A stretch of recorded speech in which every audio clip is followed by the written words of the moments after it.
They came across the sea believing the war was already won. In 490 BC, the Persian Empire was the greatest power on earth. Its armies had crushed kingdoms, burned cities, and bent entire civilizations to the will of King Darius. To the Persians, Greece was small, divided, and insignificant. A rebellion that needed to be punished. A lesson that needed to be taught. Athens was on the list. Years earlier, the Athenians had dared to support a revolt against Persian rule in Asia Minor. They burned a Persian city. They humiliated an empire that did not forget insults. Darius swore revenge. A vast Persian force crossed the Aegean Sea, island by island, falling into submission. Then the fleet landed on the plains of Marathon, just miles from Athens itself. The message was clear. Surrender now, or be erased. Athens panicked. The city had no walls strong enough to stop an invasion. Its population feared massacre, slavery, and annihilation. Some argued for surrender. Others demanded resistance. All knew that if the Persian army marched unopposed, Athens would fall. They sent a messenger, Phidippades, running hundreds of miles to Sparta to beg for help. But Sparta delayed. Religious festivals mattered more than distant allies. Athens was alone. Between the Persian army and the city stood a citizen militia.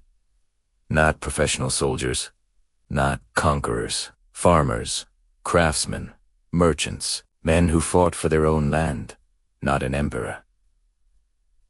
Their generals faced an impossible choice: wait behind the city and risk siege, or attack the Persians head-on in open ground, against superior numbers, against archers, cavalry, and veterans of empire. They chose to attack. At dawn, the Athenian army advanced across the plain of Marathon. Then something unexpected happened. They ran.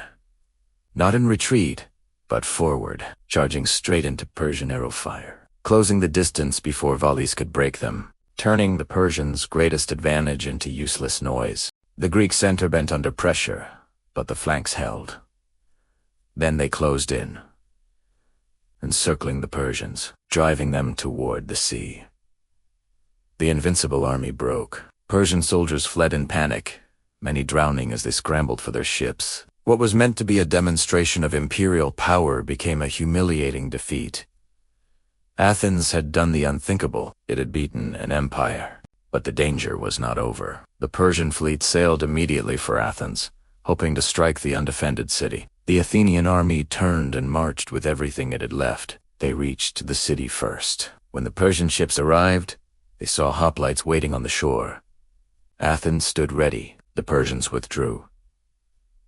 Marathon did more than save a city. It shattered a myth. For the first time, the Persian Empire learned that free citizens fighting for their own future could defeat overwhelming power. For the first time, Greeks believed that resistance was possible. From that belief would come democracy, philosophy, science, and ideas that still shape the modern world. The battle itself lasted only hours. Its consequences lasted forever. Marathon was not just a victory of arms. It was a warning to every empire that followed. Power is not enough. Numbers are not enough. And when people fight not because they are commanded, but because they choose to, even an empire can be stopped.